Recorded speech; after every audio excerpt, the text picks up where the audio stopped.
What's going on, Guardians? And today we talk about the history of PvE, person versus environment, which pretty much is the going out and going to planets, not the Crucible, not Iron Banner, not Trials of Osiris.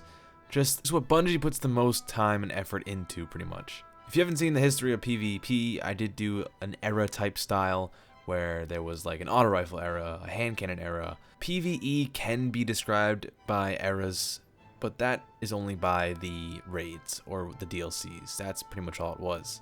PvE never really went through gun changes as hard as Crucible, because with Crucible, the minor tweaks can lead to the worst of occasions. For example, hand cannons become absolutely obsolete through an extra bullet being added to kill someone. But I'm going to try and do this through eras, so let's go. This is kind of like a refresher of your Destiny career, so get ready for some nostalgic moments. Destiny came out. Yes, that is an era. When Destiny first came out, which was the noob days, everyone sucked. There was some rumors going around of this thing called Randall the Vandal. I guess he was like the hardest boss ever to some people because no one really knew about anything. The story was okay, and leveling up was okay. Xur was like this god. No one really knew what he was. He first sold Red Death as a gun, and it was yellow. I've never really seen yellow before at the time. I knew sort of purple because of the Vanguard vendors, like Ghost Angel. I was a hunter, so that's the only thing I really knew. But yellow was weird. I didn't know if it was better or not. Soon after, this thing called the Loot Cave came out, and I kind of vaguely knew about it. People were talking about this engram farm where you get all these engrams, you can get legendaries, possibly an exotic.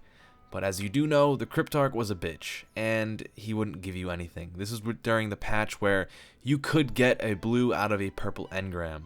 That was the thing. It was just a percentage, and the percentage of blues out of purple was just massive. The percentage of purple out of blue was so slim, it was almost uncountable. You can't even see the margin if it was like a pie graph or something like that, which I've seen representations of. The Loot Cave was fun. Some people got to level 20 just by doing that, so Bungie just had to stop it because they said Destiny isn't a game where you just shoot at a cave. For some people it was. Then Loot Cave became a little Easter egg with the thing inside of it. This is also when level 20 through 28, because that's the highest you could possibly get. 29 was out of reach. You could never get that. That's when farming was really intense. You go out for a couple of minutes, maybe even hours, some people, to just farm around, and no one really knew farming strategies. I would post some farming strategy videos, but those came obsolete after people could buy them. That was a long time after. This also ushers in the Vault of Glass era, where the Vault of Glass became a thing. People saw this big massive gate on Venus. No one really knew what it was. They heard about it in Dr. Shin's laboratory, but that was about it. And then it became open to the people. See, when I first did it, because I'm talking about my experiences, I tried to do it with 2 people because I thought that you could just open it. I didn't think 6 people was a thing. I thought it was recommended of 6 people. That's how I viewed things, because in other games I would usually do things that involved more people and do it by myself. That's just the way I play. But clearly, 6 people is exactly what you needed, so that was the first experience of a raid. 2 people doing the Vault of Glass, about 2 levels below. We almost did open it, but I didn't realize that you had to hold it for a while. So that was fun. For those of the people that did complete the Vault of Glass, Chatter White was just unbelievable. I'd never seen a shader like it. Pure white. You just looked like a god. Completing the Nightfall made you look like a god, because you used to have blue flames over your head, which I still wish they did have. Completing the Nightfall gave you some crazy exotics. People didn't have all the exotics at this time, so this gun called the Hawkmoon came out, and this one person got it through the Nightfall. No idea what that was. Never seen a gun like that in my life. So everyone tried to do Nightfall, and it was difficult, because people were doing it at lower levels, because no one was 28, 29, 30. Then this person decided to get this thing called the Vex Mythoclast. It's apparently really good, as I saw through the videos of the old ones, which led to people cheesing the Vault of Glass. Now, before cheesing, people would go in and do it terribly. Strategies were not even a thing. You'd look them up on YouTube, sure, but those strategies weren't even refined. They were not good. So maybe about a couple of weeks after people doing their first tries, People could cheese the Templar just by throwing grenades at the guy and getting down below. If you needed to be cleansed, just get around the shield, that's all you needed to do. It wasn't that big of a problem. Just throw grenades at him, and that was it. He'd just walk off. That same strategy could be used for Atheon. You'd get Warlocks and Titans to throw those grenades that stick to the ground, and he would just fall off the side. That was it. The hunters like me would stand by and wait and pray for those Warlocks and Titans to push him over the edge. When he did, some people were gifted the Vex Mythoclast, but unfortunately, they patched it.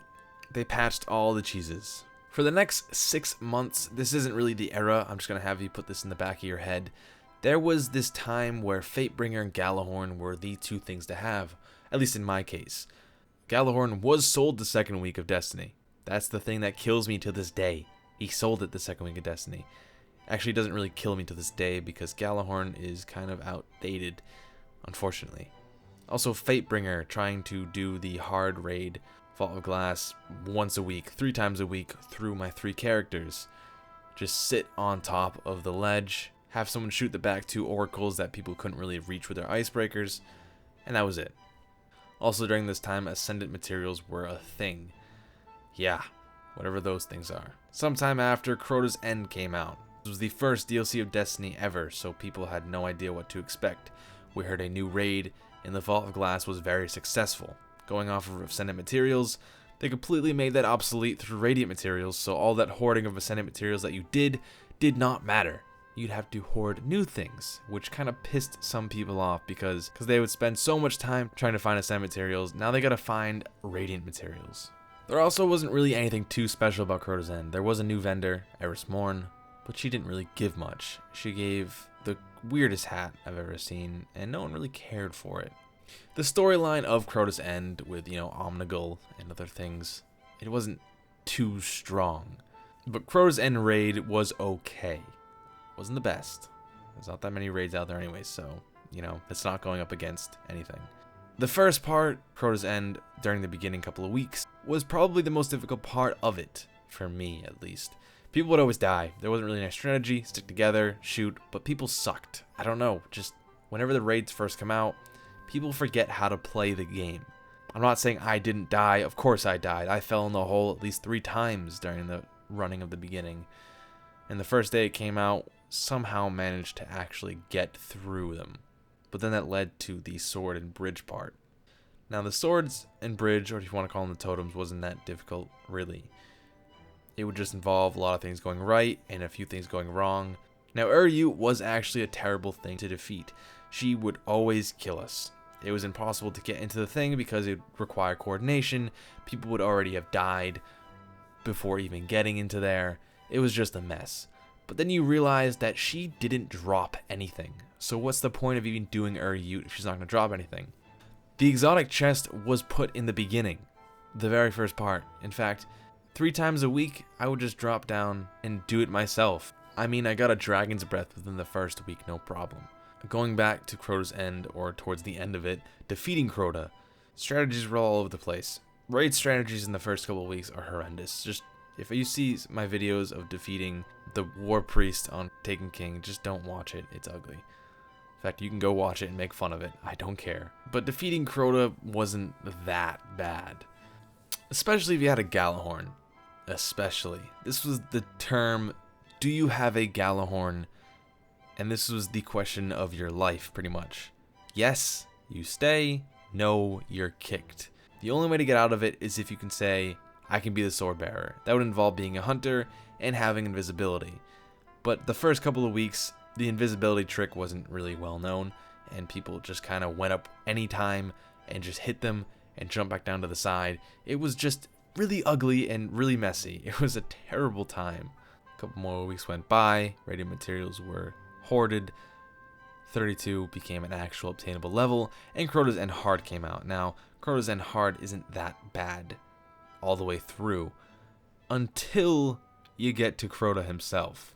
Once Crota became very low in health, he'd practically insta-kill everyone unless you could defeat him in time, so that would involve a lot of effort being put into it, and just because it's on hard, however, there was ogres, there wasn't the chalice to hold on to. So it was just pretty difficult altogether. A lot of things had to go right, And that would involve 7 hours of your life for me. Maybe even for you if you were with me. I don't know if it was just me being in the crystal room for 7 hours at a time because someone would always mess up. Not saying I wouldn't. Of course I would mess up. Although I was the sword bearer, so if something went wrong, it wasn't always me.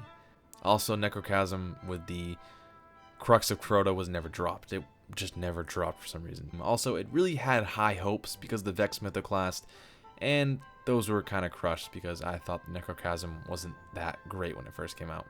And then Destiny died. This is the first time it died. Destiny flat out died. No one played it. People that were only playing it were playing it for Galahorn and Fatebringers. I kind of was in that time, but then I ended up getting Fatebringer, and shortly after Galahorn, so I kind of backed out of the scene. May came along, Prison of Elders. There's not much about the Prison of Elders era. There was a lot of people playing it. The story was okay. House of Wolves, I mean, whatever. The lore is much more interesting, the Reef Wars and everything. Skolas wasn't the best. First, you can beat him in 10 seconds with solo damage and Galahorn, so there's that. Also, he was kind of challenging, in my opinion, but there wasn't really anything to gain from it, besides the exotic chests and everything else, but that's nothing really. Also, I completely forgot, and you may have already started typing this comment, exotic bounties. That was a thing. Thorn was an exotic bounty. There was 5 others you kind of forget about. I think Invective was one, whatever. Bad juju. But those were okay. And then they gave 3 exotic bounties through the Prison of Elders, which involved you playing more of the Prison of Elders, so yeah. And then Destiny died again. Really back to back right there. That honestly really just happened. During this time, Xur did sell Galahorn, so everyone flocked to the tower. That was insane. Shortly after, or a few months, Destiny the Taken King was released. Great story, all new leveling, lots of item hoarding for infusing. Vaults were larger. It was a good time. Golgoroth in the Taken King raid, King's Fall, was terrible. Hated the hell out of him. He was probably the worst. The War Priest wasn't that bad. But Golgoroth was terrible. There was no strategies to do anything with. There was also this big thing about the sleeper stimulant during the Taken King. No one knew. They knew it was in the game, they just didn't know how to get it, which led to a massive exotics hunt. There was 3 class exclusive exotics through the Gunsmith at rank 3, but those weren't really that important. In fact, people kind of forgot about them already, I think. And also, going back to the King's Fall raid, no one knew what counterclockwise meant. Do you know what it means? I hope you do, because some people just didn't. You'd get on the pads counterclockwise, and you would run counterclockwise. It's simple. It's not that hard of an idea to grasp. What was wrong with people during that time? Maybe you had that problem, maybe you were the problem. But over time, the King's Fall raid became easy through refined strategy. Then King's Fall Hard came out. By this time, some cheeses were there.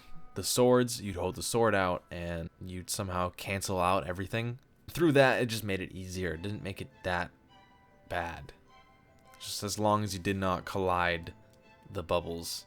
And then challenge mode came out, but by then I saw myself out. I had left Destiny again, which led to Destiny Death 3.0. This is the 3rd time Destiny died. People weren't quite 320, but people didn't really care at the time because they weren't having fun doing it. You know, Insanity is doing the same thing over and over again, expecting the same results. But when you do the King's Fall raid over and over again, getting the same gear at a certain light level, it kind of makes you go insane. You want the 320 arms, you get the 320 chest through the challenge mode. It just kind of, it gets to you. You just leave. I actually did come back during the Destiny death again. I wanted to get 320, but the thing I just told you just now happened to me. I got 318. That wasn't that bad. I wasn't getting the helmet. SRL did come out. It was only for a week, and I missed it. Wasn't really that special. It did give you new sparrows, so that was pretty awesome. Valentine's Day, Crimson Days, that went by fast. It was pretty cool getting a nice new red ghost shell. And that leads us into today with the April update. What will it contain? maybe you're watching this video and it's already out and it sucked. Or maybe you're watching this video and it was awesome. It led you to maybe 3 weeks of game time or 2 days of game time. I don't know. It has a new strike, Prison of Elders 41. There's one known exotic. There are also year 1 exotics being remade. There are some new armors and there are new shaders, or new shader armors, whichever one it is, and 335 level cap. So maybe this April update will lead to a revival of Destiny, a slight one, and then it will die in the summer. That is a guarantee. I guarantee it will die in the summer. You're looking at the life of Destiny, and it just constantly is dying and reviving.